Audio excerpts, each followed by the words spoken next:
आप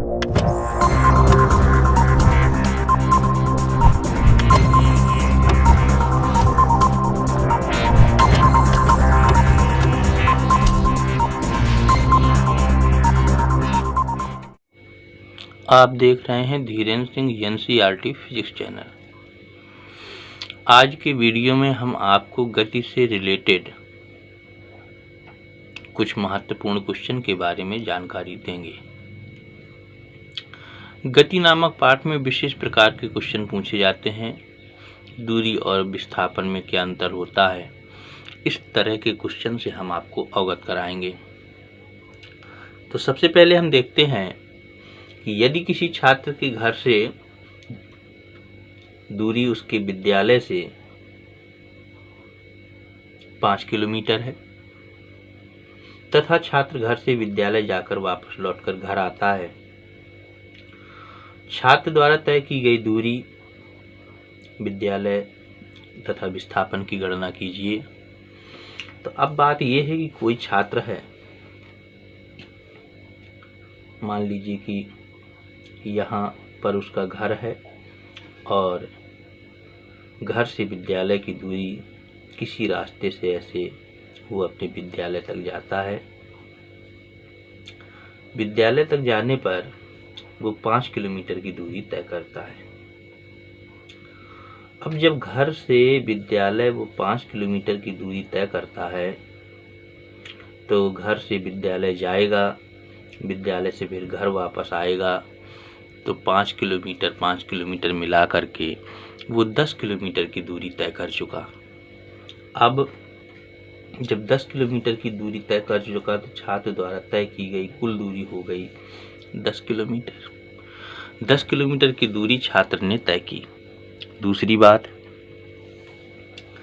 छात्र के घर से विद्यालय में, विद्यालय से घर लौटने पर भाई छात्र घर से गया है विद्यालय और विद्यालय से घर लौट कर आया है, तो प्रारंभिक बिंदु घर से गया तो प्रारंभ में उसने यात्रा प्रारंभ की घर से और घर ही वापस आ गया, तो प्रारंभिक और अंतिम बिंदु उसका एक ही हो गया। जब छात्र घर से विद्यालय एवं विद्यालय से घर लौटने पर प्रारंभिक और अंतिम बिंदु एक हो जाते हैं, और जब प्रारंभिक और अंतिम बिंदु एक हो जाते हैं तो ऐसी स्थिति में उनके दोनों की जो बीच की न्यूनतम दूरी है वो शून्य होगी। इसलिए छात्र का जो विस्थापन है वो शून्य होगा। तो छात्र का विस्थापन शून्य हो गया, लेकिन विद्यालय से घर लौटने पर उसकी टोटल दूरी हो गई 10 किलोमीटर। अब बात आती है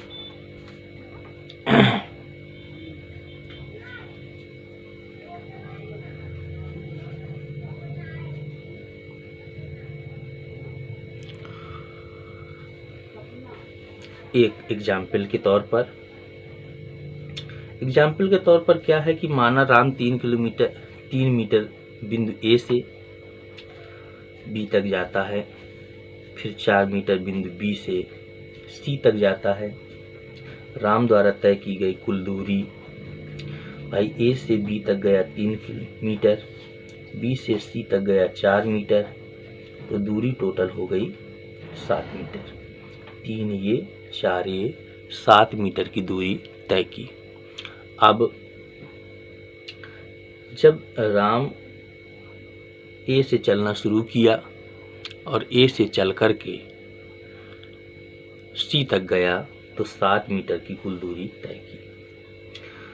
अब हम अगर ये कह दें कि क्या राम बिंदु ए से चलना प्रारंभ करता है, तो राम की प्रारंभिक बिंदु ए से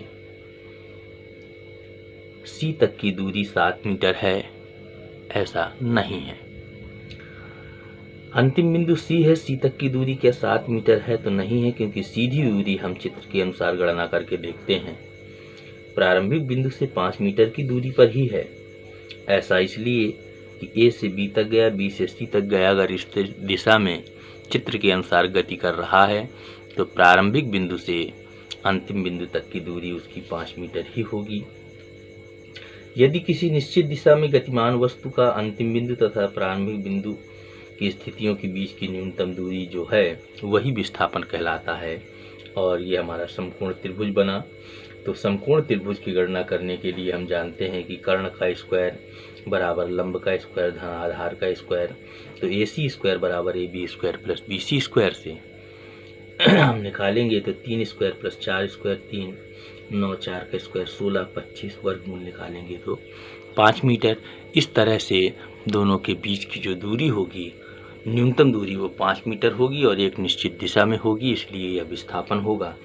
तो राम बिंदु A से चलना शुरू किया तो उसकी कुल दूरी हो गई 7 मीटर, लेकिन उसका विस्थापन हुआ 5 मीटर।